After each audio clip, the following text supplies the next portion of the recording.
My name is Julie Pearson Little Thunder. Today is Monday, January 29th, 2018, and I'm interviewing a former Chilocco student, Judy Haumpy, for the Chilocco interview series sponsored by Oklahoma Oral History Research Program at Oklahoma State University. Judy, you're Muscogee Creek and Absentee Shawnee. You worked for Creek Nation under a number of administrations in self-governance and social services. You have a bachelor's degree from Baker University, a master's from the University of Oklahoma, and you attended school at Chilocco from 1962 to 64. That's right. We'll be talking about your experiences there and how they might have helped shape your professional and personal life in the years since. Where were you born and where did you grow up? I was born in Pawnee IHS Hospital and lived on the Second Fox Reservation. My stepfather was Second Fox and lived there some time. Then we moved to Shawnee and I went to school in the Shawnee Public Schools. Mm-hmm. What did your mother and father do for a living? My mother was a housewife. Yeah, she was a housewife, and she became a widower, so she became a single parent. Mm-hmm. So my mom's motivation to me was always, get an education, Judy. You get an education, no one can take that away from you, you know. And so that kind of stuck in the back of my mind. How about your relationship with your grandparents on either side? They were already passed when I was growing up, so I didn't know either side. My mother had 5 step brothers, sisters. So I knew of her step, siblings. Mm-hmm. Yeah. So, would you say your exposure to Muscogee language and culture and Absentee Shawnee were kind of equal, or was one side more pronounced than the other? The Muscogee side was more pronounced, and I think that's because after I had grown and went to school in Lawrence and living in the Tulsa area, Sapulpa area, I knew more about the Creek side, mm-hmm. even though I'm more Absentee Shawnee than I'm Creek, but I've enrolled in Creek since I'm on the eastern side. Right.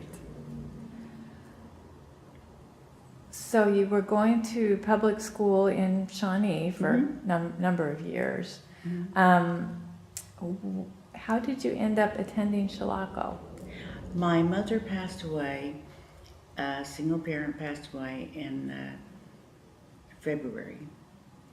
And so my brother, I had an older brother, I lived with him in Shawnee, and it became very difficult to go to public schools. Public schools, have a myriad of people from different economic backgrounds. I didn't have resources, to continue that.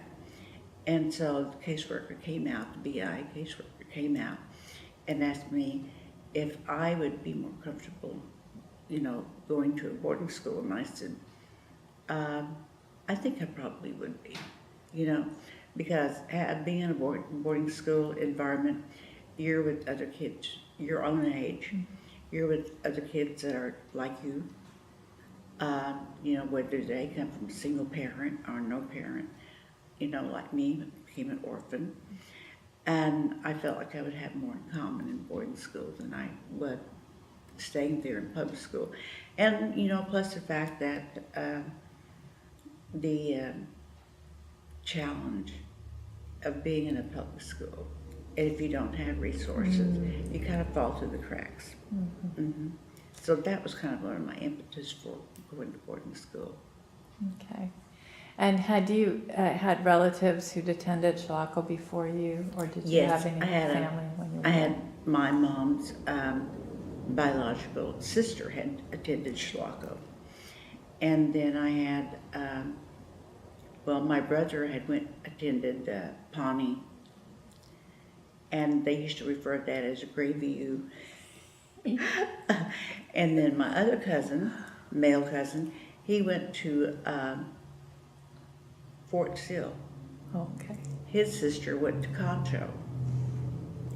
I had a younger sister that she's now gone, but she went to Sequoia. And so after I had went to Chilocco, so we kind of hit all. You covered all the Yeah. bases. Right. Just backing up for a minute, when your mom was alive, and of course she was still single parent, struggling, and those economic issues were probably present in school, but did you find the public school environment to be fairly supportive other than that, or were your teachers? No, my teachers were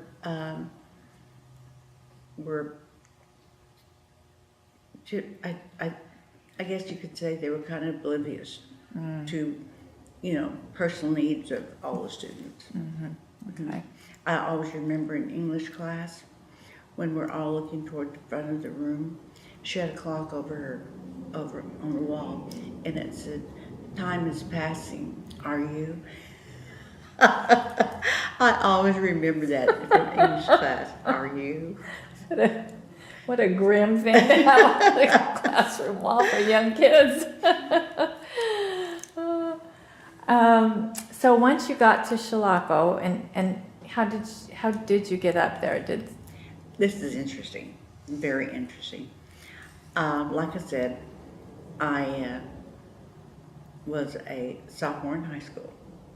I had never been outside of Shawnee. Caseworker, BI caseworker got me a ticket, and I traveled with no Social Security. I had no CDIB. I had no driver's license. I had nothing to identify me. She told the bus driver that I was to go to Chilocco, and would he make sure that I made the right connections at the bus station. So he said yes, that he would take me under his wing. So I sat across from him. I had no concept of going north or south or east or west. I'd never been to Chilocco in my life. I didn't know if I would know anybody there. And we left in the afternoon, and we stopped at every little town there was. We finally got to Ponca City, probably about 9 o'clock that night. And that was my first confrontation with discrimination. The bus driver announced that we were going to take a 30-minute break, get a drink, get a sandwich, whatever. So I got off the bus with everybody else, and the bus driver had went into the cafe, which adjoined the bus station. Now, is this in Newkirk? Are we talking No, in about? Ponca City. In Ponca City, I'm sorry. So I got out and followed the crowd. I went in and I sat down at the counter, and I was looking at the menu, and this big, tall white man came over, and he said, "We don't serve Indians in here." And I went, "Oh, okay." And the bus driver said, no, he said, "She's with me." He said, I'm watching over her, she's with me. And he said, "Well, what do you want?" And I said, "Nothing from you, thank you." And I thanked the bus driver, and I got up, and I went out into the bus station and got me a soft drink and a bag of chips. Yeah, that was my first real encounter with someone telling me that they didn't serve Indians. It was October, and the wind whipping out of the north was very cold, and there was no lights at Chilocco at the entrance. Right. There was nothing there to tell you where you were at. So the bus stopped, and the bus driver said, "Well, young lady, here is Chilocco." He said, "They've been notified, and they're supposed to send someone to meet you." And I'm going, okay. And I'm looking outside of the bus, and it's pitch dark. You know, there's nothing out. I don't see a light at all. So, and right behind me is railroad tracks. And we're going north. And so he gets out and opens up to take my little piece of luggage I had with all my worldly possessions in it. And he puts it out, and I get out of the bus, and he goes, "Oh, looks like someone's coming down the drive. I see car lights." And I thought, "Oh boy, thank you, thank you, thank you, thank you." So he said, "Well," he said, "I'll wait with you, and we'll make sure it's someone to meet you." And so they pulled out. They came and they pulled it behind the bus, and he said, "Yeah, I think this is the people that's going to take you to the campus." So I thanked him, and sure enough, there was two female matrons that came up. And so I thanked him, and the bus went on. So I got in the car, and they asked me my name and everything. So then we started down that long arch, which is scary at nighttime. And with the wind blowing, you know, near this big cedar tree, you know, just blowing. And I'm thinking, oh my God, this sounds like something out of a horror movie, you know. And the closer we get to campus, I began to see lights, you know, off of facilities and off the infirmary and off of the oval. And then I see all the buildings. That was scary enough. But I go in, and by the time I get there, you know, they had bed check and lights out at 10 o'clock. So when I got there, lights are out, everybody's in bed, and I'm like, where is everybody, you know? And then the matron says, "We have your room assignment, and you can unpack in the morning, and we'll put your luggage away downstairs in the luggage room." Okay, so they've given me my sheets, my blanket, my pillow, and everything. So here I am. I'm on the top bunk, and never slept on bunk beds in my life. And I'm trying to make my bed in the middle of the night with these three other women sleeping, and I'm thinking, I'm going to wake these ladies up, you know, moving around here. But that was my introduction of going to school here. I'm not used to bells and whistles.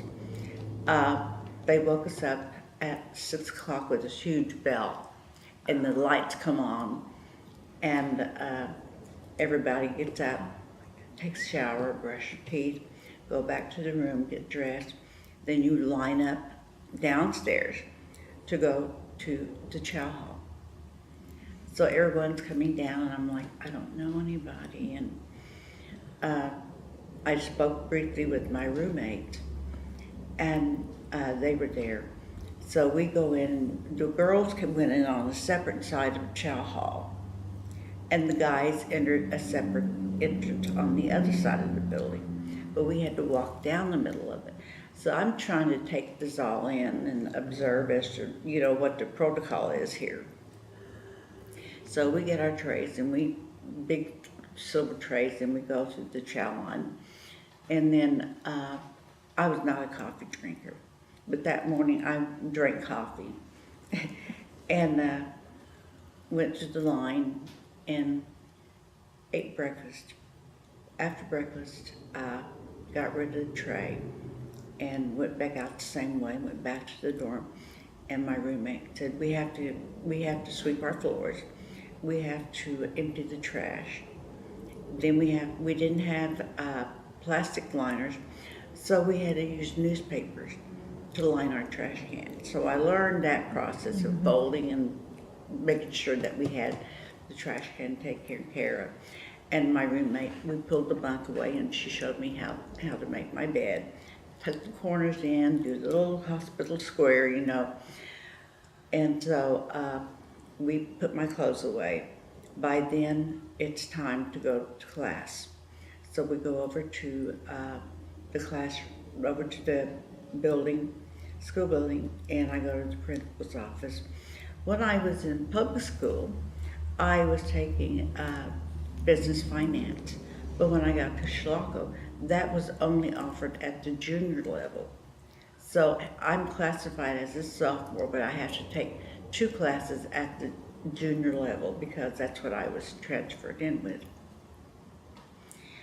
I think that, like I said, I didn't know anybody, and getting in a room with nothing but Indians was relaxing, but somewhat embarrassing too, because if you made a mistake, they would go, ooh, and that was embarrassing, and I would laugh and I would go, oh, embarrassing, and not realizing that was what they used to say too, in the classroom, oh, embarrassing. But that was my introduction to going to Chilocco. Now the principal was Mr. Ballinger. okay. And when you went to see him, you sort of got your classes straightened out. Yeah, he have helped me with the classes that I needed to take. Right. And he asked me, he said, are you interested in a vocation or for college? And I said, well, I really think that I need to take a vocation to learn a skill. And he said, well, what would you like to take? And I said, well, I'm really interested in dental assisting. I said, or nursing. And he said, well, we'll look at your grades and we'll make an evaluation on that. I said, okay. Well, I felt very fortunate, but somewhat disappointed because whenever they came back and reevaluated me, they told me that I was college material. Mm. Yeah, that I'd be better off going to college. But, back then, you didn't have a lot of students going to college. Mm-hmm. Mm-hmm. The kids that went to college were the Chilocco employees' students. I mean, their children. Their children. Yeah. And I thought, well, I don't have a lot of the money. opportunities for Native. Yeah, an opportunity to go to college. I would much prefer a vocation, but that wasn't the direction they put me in. Wow, they wouldn't even let you experiment with some. That was a disappointment there. Mm-hmm. But, I regrouped. Mm-hmm. I regrouped and took it in a different direction. What were some of your favorite classes there?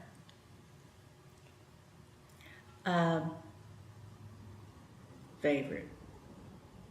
Of all things, I liked the English class, and I think it was because of the teacher. I liked my English class. I liked my Spanish class. I liked that, and I think those are probably 2 of the most one classes that I liked. Mm-hmm. Mm-hmm. What did you think about the chow? Oh my, that was different. That was different. On some afternoons, maybe, we always had fish on Friday, even though we weren't Catholic, fish on Friday. So I learned to eat fish on Friday, and here I am now, retired and still eat fish on Friday. It's a carryover. Both of my kids are Catholic, and I'm not. And I tell them, well, I'm eating fish for my children. I'm picking up where they left off. But yeah, chow, was okay. I can't complain about it. It was all right. I did have to work in the kitchen as part of my detail. I was wondering. Yeah, part of my detail was that I had to work in the kitchen. And I keep in mind that I'm like 5 foot tall. I hardly hit 100 pounds. So my task was to climb on a ladder and make coffee for everyone. And so here I'd go up the ladder and I'd carry this big tin of coffee, and the urns were huge. And I would have to stand at the top and pour the coffee in. It was bigger than I was. And that was my job every morning, to make coffee for everybody. Wow. And that's where I learned how to drink coffee. What kinds of friends did you make? Well, my first friends were my roommates. And I did recognize a girl from, she was Kickapoo from McLeod, but she was in a different dormitory than I was. I was in home 3 and she was in home 5, which was considered the big girls dormitory with junior, senior, and postgraduate. My roommates were hilarious. My roommate was Creek from Henrietta, and her and I are still friends, and she lives in Liverpool. And my other roommate was Shine Arapaho, and I ran into her one weekend at the bingo hall in El Reno, of all places. Here recently within. Yeah, we ran into each other. And I looked at her and she looked at me, and we just kind of recognized one another. My other classmate was from Topeka, and she was Prairie Band, Potawatomi. And I see her every now and then when I go, up to Kansas. But of the 3 roommates, probably Mary Jane and I, and Mary Jane's sister worked with the tribe, so we would pass, messages through Frida, her sister. Yeah. Neat. What did you do for fun with your friends? Oh, right off the bat, I had been in the pep club in public schools. So when they said we have a pep squad and you're invited to participate, well, I went gung ho and I went for cheerleading, and I tried out and I won a position on a cheerleading squad. So I did cheerleading from 4 to 5 every afternoon. And then they said, we also have a marching drill team, an all-girl marching drill team. And I was like, oh yeah, I'll try that out too. So I tried out and I made the drill team. And back then we had to wear the little white furry tams with beige oversized t-shirt with the big red C on it, with the little red satin skirt and white marching boots with a white tassel. We marched at Arkalala. Mm-hmm. We marched in the fair at Oklahoma City as well as Tulsa.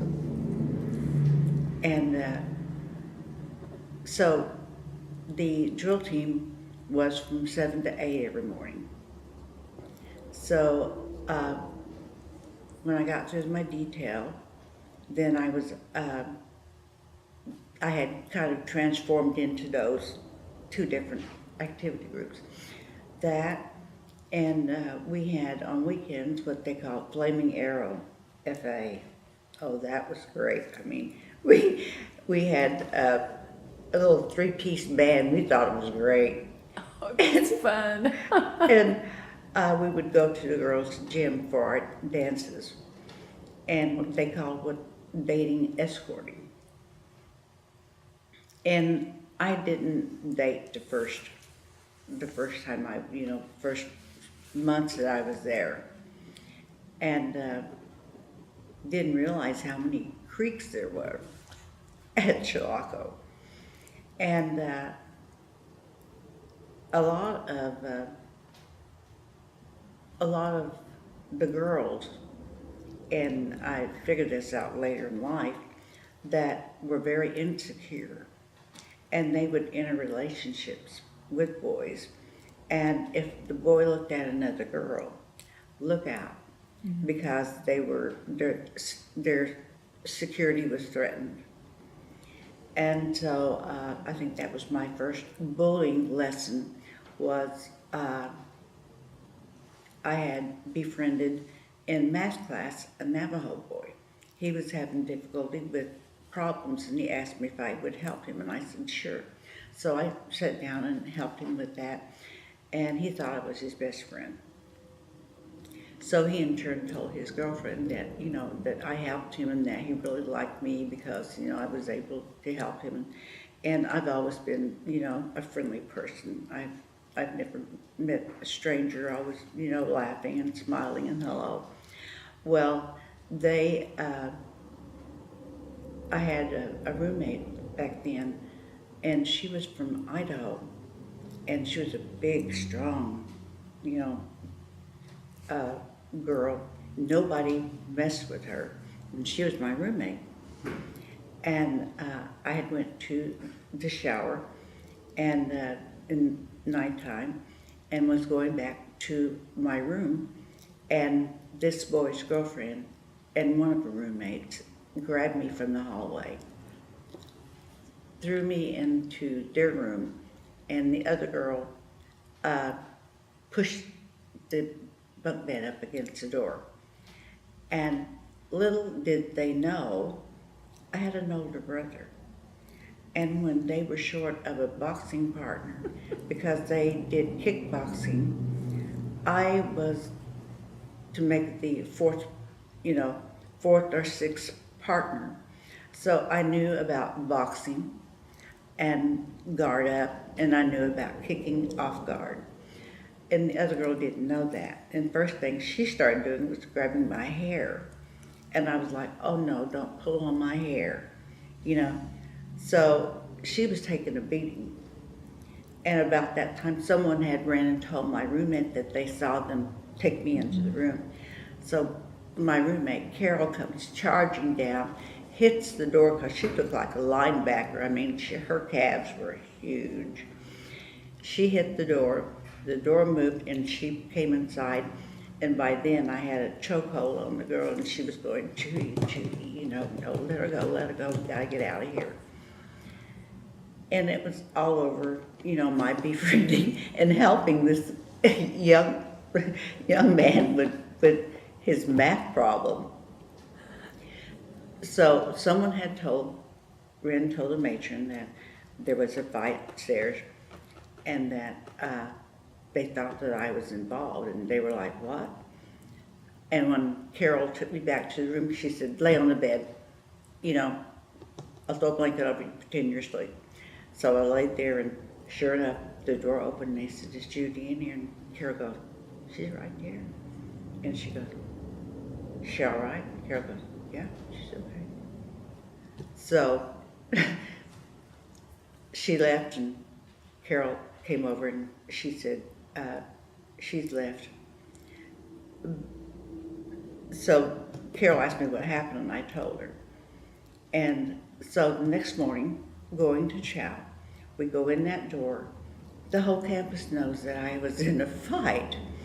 And we're walking up, we're walking down this aisle, and guys are sitting on one side and the girls are sitting on the other. And the young girl, or the other classmate, with her and her friend were up in front of us.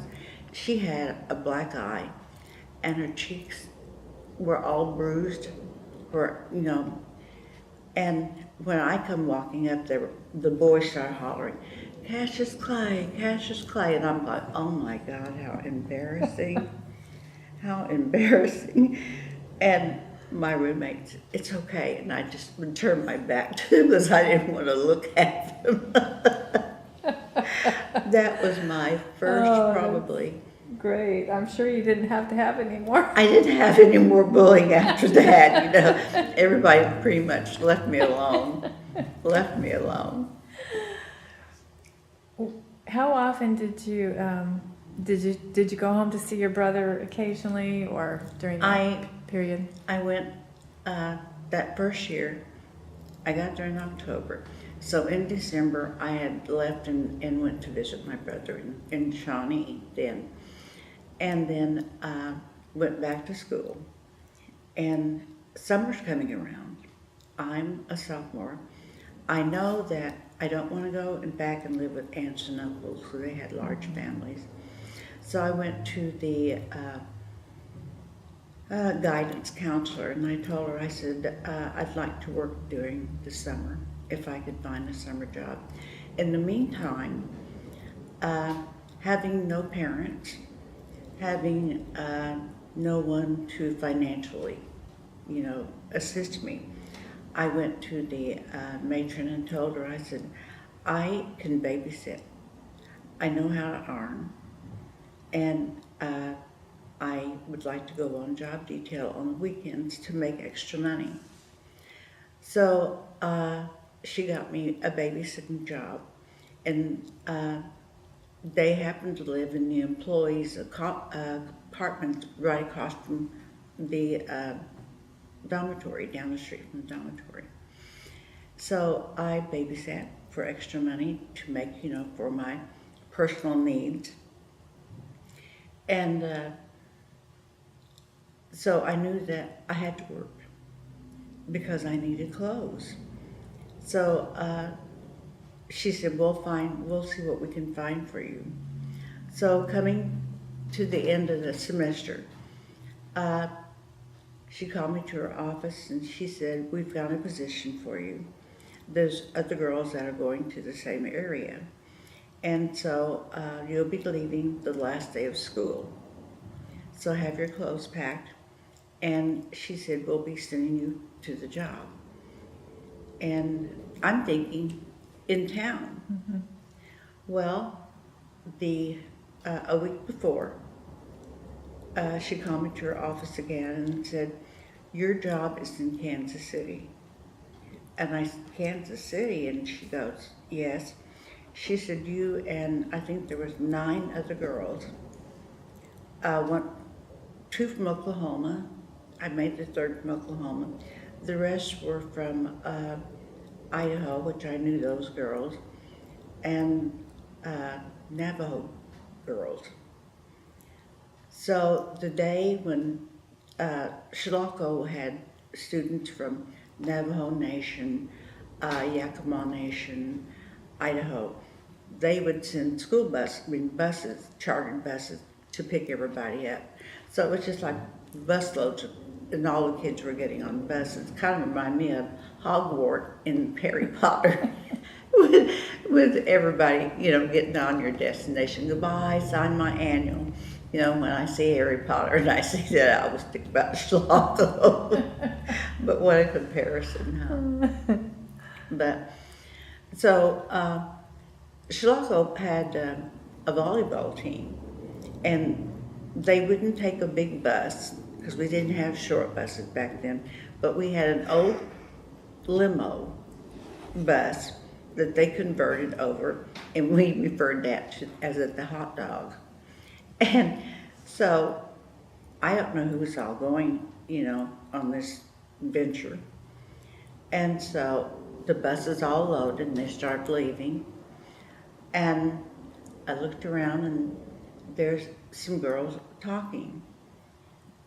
And again, I don't know who they, the Navajos kind of girls kind of stuck to themselves.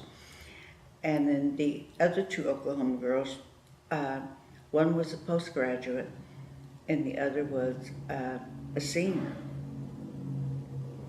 And so I looked around, so I walked over and I said, are you guys taking a bus to back home? Are you waiting for family? And they said, no, we're taking jobs and we're going to Kansas City. I said, oh, I am too. Oh, well, good, we're all got the same commonality. So here comes a hot dog bus to pick us up. And I said, are we going into Ark City? And they said, no, I think they're sending us to Kansas City. And I said, to Kansas City? And they said, yeah. And they said, we're taking a train. And I'm thinking, I've never ridden a train in my life. So they take us by car to Ark City. We all get on the train and we ride the train to Kansas City train station. When we get there, here's these white families and they have our names on placards. So we're going to be divided up. So I told Wilma, who was from Idaho, I knew her, and Evelyn Buck, who was from Belika, she's Creek, and Davis, she was Choctaw. I said, let's trade phone numbers of the people that we're staying with so we can be in contact. Some went to Overland Park. Some went to, where was the other one? A suburb of Kansas City, but I was right there in Kansas City. And so was the other two girls. The girl from Idaho was in Kansas City. No, she was in Overland Park. And the other was from, she was in Kansas City. So our days off was on Mondays. But anyway, the people picked us all up, and we, we'll be in touch. So we all went to their respective cars, and the family that I was assigned to, she was a school teacher, and he was an attorney. She was off for the summer, and they had a little boy and a little girl. The little girl was probably 4, 5, and the little boy was still in diapers and wasn't walking around yet. But I became a full-time nanny, 24, 7. But fortunate for me, I had my own bedroom, and it was over the garage. They'd fix it up for me, and my bathroom was just right down the stairs, right off the kitchen was my shower bathroom. And they were upstairs on the south side of the building, and they had children's, little girl's bedroom, and then the boys' nursery, and then their bedroom. I didn't have to do housekeeping like the other girls did, because they had a cook that did the cooking, and then they had his name, I always remember his name was Lionel, but he did all of the heavy work around the house, and every now and then I would have to vacuum, because she wouldn't be able to do it. I would vacuum or I would dust, but my skills from detail at Chilocco, if I forgot to empty the trash, or my roommate, we all got points. I knew how to dust and how to vacuum, and so I didn't have to do all that. The other girls, poor things, they had to do housework as well as babysit. So we made, the way they paid us is that they would send half of our salary back to school and put in the bank, and then I would keep the other half cash, and I began to put my clothes in layaway in order to have, and so we would meet on Monday. I would go down to the bus stop and catch a bus and go downtown, and we would meet, and we would shop and have lunch, and then we'd go back, to our respective employers. That was kind of your day off, was That Monday. was my day off. My employer got tickets for me and my friend to see Showboat at Swope Park. That was something we'd never experienced, but they took us there, and then they came back and picked us up. But that was interesting. While I was there, I had a filling that had came out. So my employer told me, well, we'll get you an appointment at the dental school. And so I got an appointment and took my little bus ride to the dental school. And here's all these dentists lined up, and I'm going, oh my God, what have I got myself into? And it turned out that the dentist that filled my cavity was from Bartlesville. Oh, wow. And I'm like, Oklahoma, yeah. And his father was a dentist and had a practice in Bartlesville. And again, struck a conversation. Well, I must have looked older than I was.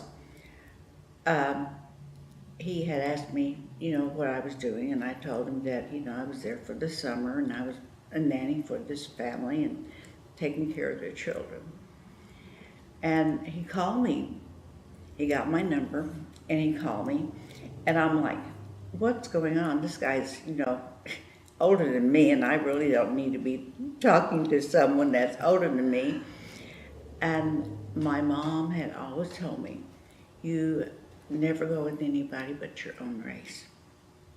You stick with your own people. That way you don't have to explain to them why you eat the food you do and why you have the customs. So, already he's taboo, And so he continues to call. And I'm like, oh my. So I tell my employer, what had happened. And she said, I'll take care of that for you. So she tells me, that I'm not wanting to enter a relationship with him. I'm underage and I don't really need to do that. So that stopped the calls and I was like, yes. Good. Wow. They had a 62 white convertible Chevy. Oh, and another thing, working with the family, wasn't allowed to go out the front door. And there's a park right across the street, but I'm not allowed to take the kids to the park. They have their own gym and stuff in the backyard. If we went anyplace, we exited out of the kitchen utility door into the garage, and then we back up. And What was the reason for that? I'll explain it to you. So she asked me if I would be interested in getting my driver's license. Well, driving a convertible, a white convertible, and then looking at the traffic in Kansas City, I don't think so. I think you want to value your car. But I knew how to drive, yeah. But I just didn't want to take on the added responsibility. Right. I had some common sense. So I stayed there all summer doing that routine. And I was building up my wardrobe, and bought me new luggage, building that up, and had money in my pocket. And so the last week that I was to return back to Chilocco, I went to her and I told her, I said, I am wanting to go back to Oklahoma. I said, I want to go see my cousins. They were older than me, and they were married and had families, and I want to go visit with them before I go back to Chilocco. And she said, you can't do that. And I said, what? And she said, no, you have to stay here. And I said, no, I don't. And she said, well, I don't think they'll think very highly of you quitting your job early. And I said, well, but you know what, we can make a concession if you want to do that. And she said, I would let you go, and you go back to Oklahoma, but you come back here and then we'll send you back to school. But before we do that, I would like to know if you would be interested in staying with us, and we would send you to school from here. We would send you, to high school here in Kansas. And I'm thinking, no, because you want me as a sitter 24/7. And I want to be with my friends. I want to do my cheerleading. I want to do my, my things. And I said, she said, in fact, Kathy is so attached to you, that was the little girl's name, that you could take her if you wanted to. Excuse me? Who is going to allow a high school sitter take your child to Oklahoma just to ensure that I'm going to come back? And I said, no, I can't do that, because I'm going to be staying with relatives. They may not have room for me. And I don't think I could take care of her. So she got upset with me, but I knew that I need a vacation. So again, I'm on the bus and I go to Shawnee. But during the time that I'm with them, she knew that I had learned how to fix hair, because we fix each other's hair. So here I am on Friday and Saturdays. I am fixing her hair. I'm back combing her hair and spraying it, and styling her hair for her. And this is the mother. This is the mother of the children, the school teacher. In the meantime, the husband knew that I learned how to type. So when the kids were sleeping, I'm in there typing for him. Okay. They began to leave on the weekend. They would be gone on Saturday, all day Saturday night. And Sunday morning, mid-morning, say about 10:30, 11, his parents sent over a limo for me and the two kids. Yeah.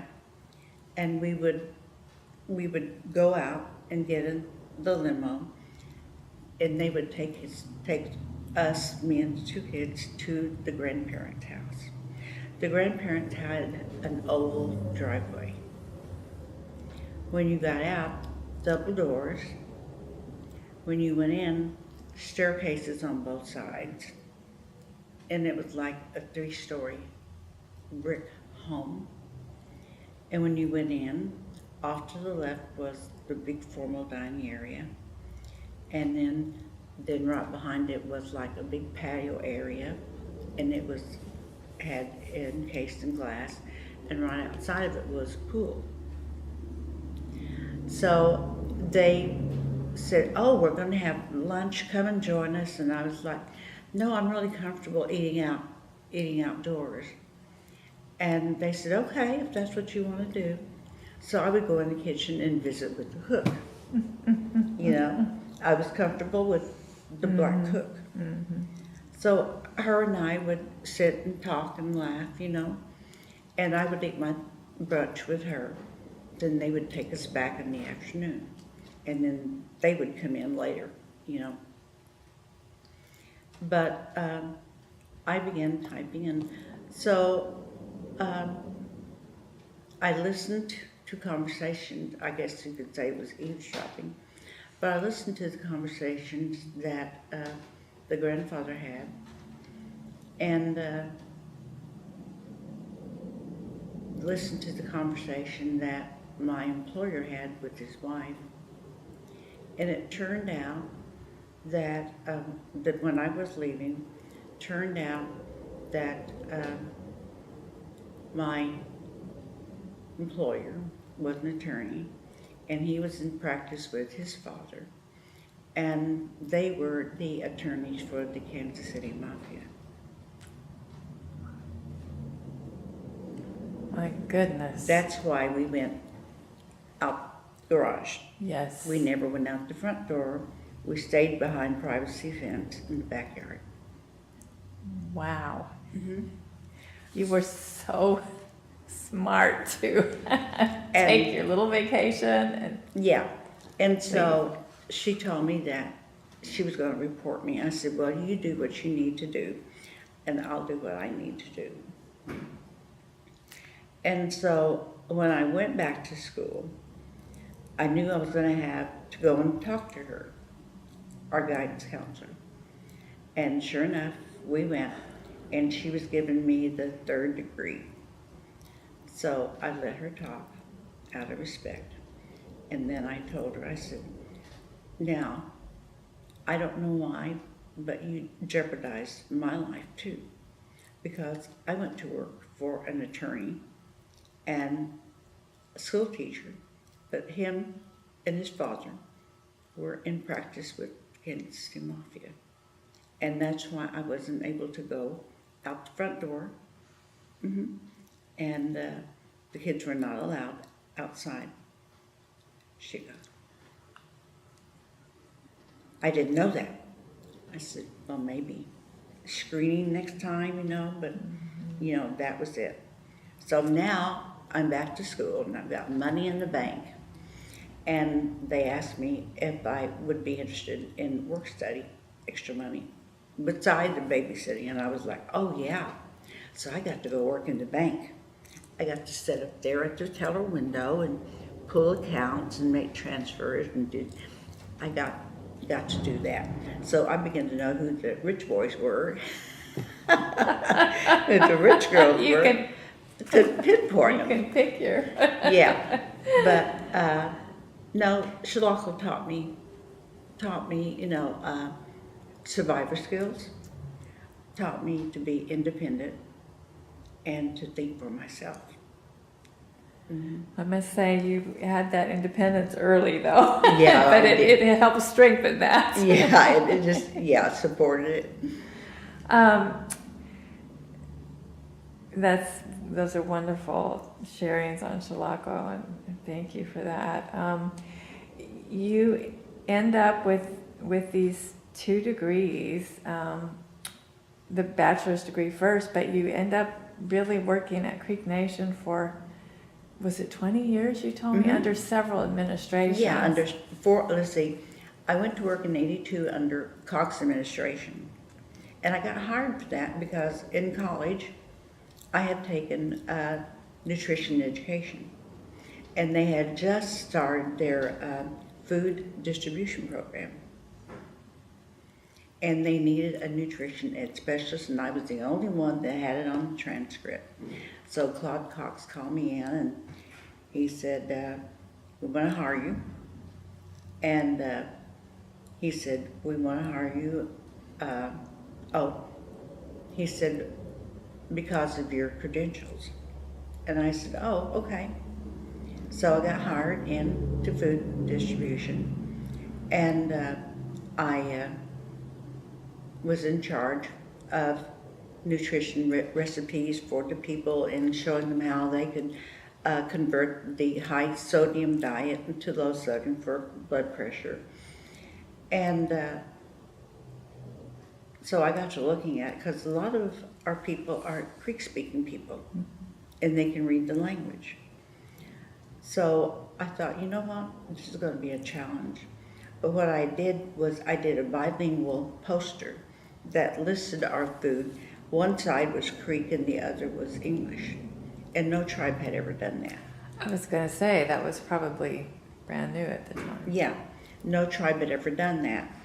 And when we would go to meetings, they would recognize the Creek Nation for doing the bilingual poster, food poster. And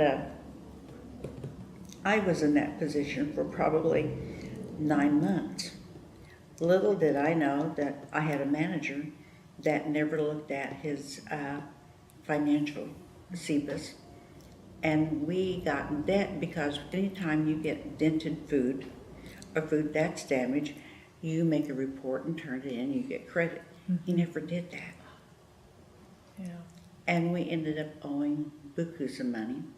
And the only way to pay them was to take my position out.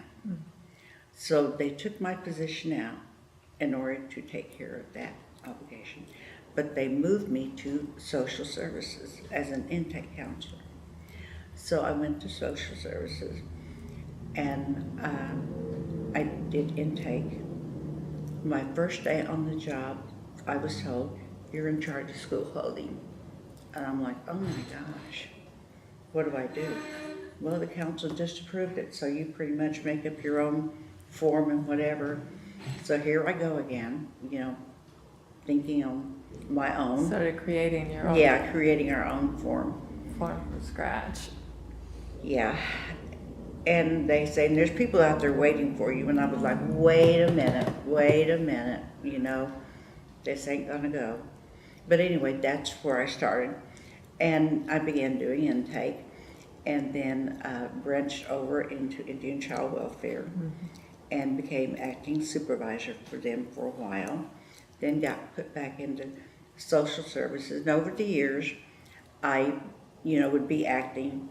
Finally, they said, you'll never get to be the manager of social services until you have a bachelor's degree. Oh, really? Yeah. Okay. So I thought, do I want to limit myself just to social work? Or do I want to do, different phases of it? So I applied, and I'm working 40 hours a week. I applied for admission to graduate school at OU. And you had kids at that point, right? You had your family? Oh yeah, already? I had already had my family. Okay. My son was living here in Tulsa, and he had a child. Okay. My daughter was out of school, and she was at Miami A&M going to school. So I'm pretty much got the free time.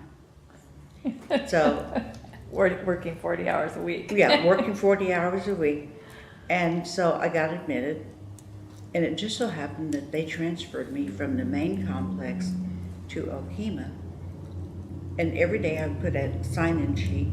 I would have maybe 2 people, 3 people a day. Hey, I've been given lemons. I'm going to make lemonade. I can study while I'm sitting here. Mm-hmm. Yeah. So I started that in August. With my degree, and I had already, well, after I graduated from Baker University with a bachelor's in biology in '76, I applied for admission to KU in '77 in the health program, and I got accepted.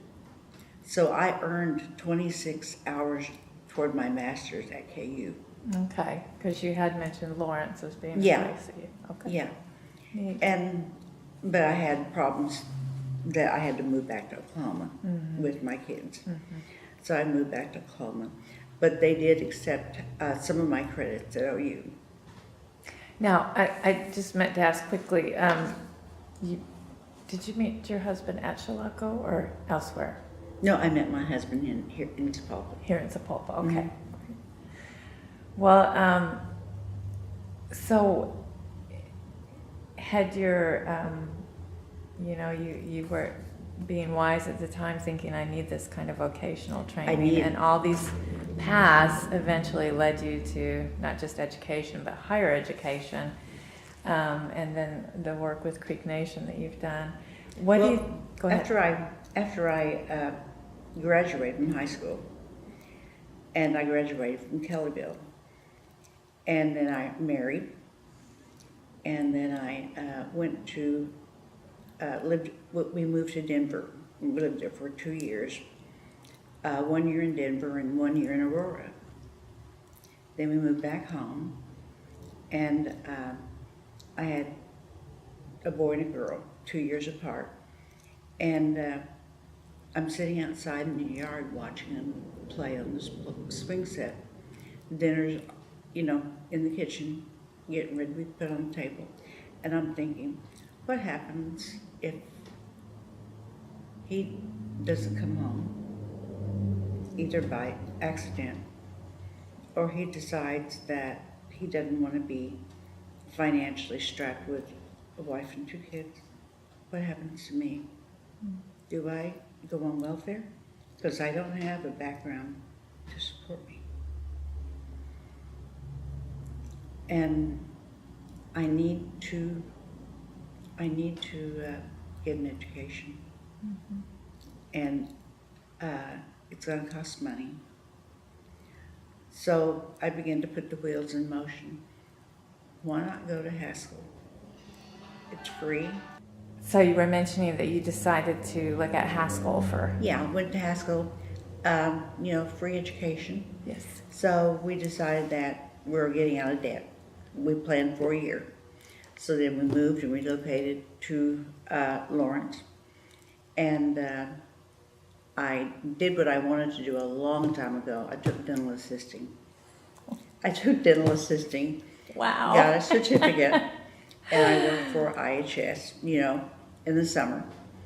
And so I had finished the certificate program for a year, and I thought, you know what, I'm here, why don't I go ahead and finish college? So I went for another year of academia and got my associate degree. And I thought, well, I'm this close again, so then I transferred down to Baker and commuted for 2 years and received my degree in biology because I planned on teaching. And got my degree in biology, and then that summer I thought, still here, so I might as well go ahead and apply for my master's at KU. So I applied there and got admitted and earned 26 hours, and then had to, had to come back to Oklahoma. And that's when I went to work for the tribe. Okay. So I worked under Claude Cox administration, Right. and then, under Perry Beaver and Bill Fife, and then a small portion of A.D. Ellis's, and then just recently with James Lloyd. And James and I knew each other when Claude Cox was here, because James worked with him, for him too. Oh, wow. Excuse me. And over all those years. So you mentioned you kept in touch with your friend from Henrietta and a few other Chilocco students, former students. Do you attend the reunions at Chilocco? I didn't go last year, but yeah, whenever they're close by, or we had my girlfriend's friends from Washington State flew down for one reunion. They flew down, two of them, and then my girlfriend from here went to Chilocco, and so they flew into Tulsa. Then we went ahead and drove down to Oklahoma City at the hotel and spent our time at the hotel. And Chilocco had chartered some buses and took us back to campus. So my girlfriend, we were on the bus, and she goes, they say we're going to drive around the oval, and then we're going to come back and park, and you're free to, take pictures and walk around. We just don't want you going into the buildings. And Mar goes, excuse me, and he goes, yes. She goes, will you have golf carts for us to ride in?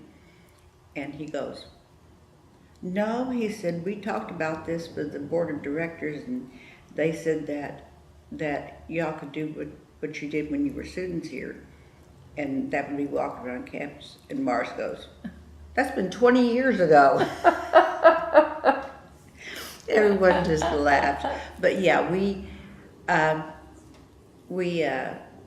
it's so good to see a lot of, my daughter laughs at me because there's a movie called A League of Their Own, where she's older now and she's going back and seeing all these girls. And my daughter says, Mom, that just reminds me of you going back to Chilocco to meet all your old friends, from drill team. We look at one another and say, weren't you in drill team? And they go, yeah, we were. And it was, I think that weekend, we had never laughed so much and stayed up late, sharing fun times and talking about the kids that we went to school with. And it was just old home week for us, four ladies. And we just really enjoyed it. But, we are up in age now, and everybody has their own health problems, all three of my girlfriends. Mm-hmm. And so I try to get there as much as I can. Excuse me. What else would you like people to know or remember about the school that we might not have touched on? Well, I hear so much negativity about boarding schools, about punishment, and yeah, that occurred before my time. I remember one incident. We had one dorm matron, and she was had been a sergeant in the Army. She had no sensitivity to female women, young women, and I couldn't figure out why they would put her in charge of us, because she didn't, all we were to her were people to boss around. I don't know what their thinking was, but this is before, you had human resources, and but she was very cruel speaking, to people, didn't take their feelings into consideration. And she was very insensitive. And when I was working at Creek Nation, that back in probably 83, 84, one of my classmates from Chilocco came up to the complex, and her and I were talking, and she goes, "Do you remember Mrs. So-and-so?" And I go, "Yeah." And she said, "Remember how mean she was?" And I said, "I know." I said, "Embarrassing, We were talking, and she said, "Would you believe she's in the nursing home in Henrietta now?" I said, "Nursing home?" I said, "Oh, I need to go down there and just shake her around." And we laughed, but she's very insensitive. Mm-hmm. But the other matrons were very sensitive to us. And I think that it would have been helpful to have guidance counselors that were knowledgeable mm-hmm. about the needs, knowledgeable about the isolation. We had, in our dorm, we had kids as young as 6 and 7 years old, plucked from your families. You're isolated. And we at least got to go to movies, on the weekends. Mm-hmm. So we had my roommates and I kind of picked out one little girl, and we befriended her. And I asked her, she would come down to the room and she'd say, "Are you going on a date tonight?" And I would say, "No, I'm going to the movie." "You're not going with the boy?" I said, "No, I don't have to go with the boy. Go with my girlfriend." And I said, "What are you going to do?" She said, "I guess we stay here." Mm-hmm. I said, "What do you do when you stay in?" And she goes, "Don't say anything." And I said, "I'm not going to say anything." I said, "What do you do?" Because the young girls were on the top floor. Their excitement was they would, they had the big industrial floor buffers. The girls would sit on the floor buffers and cross their legs and hold on, and they would just buff them across, just ride that buffer all evening, take turns. That was their entertainment. Bless their hearts. But I think that, we could have boarding schools, should have been more sensitized mm-hmm. to the needs of the students, mm-hmm. Mm-hmm. rather than viewing us as cattle to be, pushed here. We woke up to a bell, and then if you went on campus, and if boy and girl were standing too close, it was called PDA, Public Display of Affection, and you would hear this whistle, and everybody would turn around and say, "Who's standing close?" Mm-hmm. But and then when the socializing evening was over on the Oval, blew another whistle, So the matrons walked around with whistles, and the boys had their own section, and we had our own side. But like I said, I thought sensitivity on the employees' part would have been great. Right. Mm-hmm. Well, thank you so much for your time today, Judy. Well, you're welcome. You're welcome. I have good memories. I don't have too many bad memories. I really don't.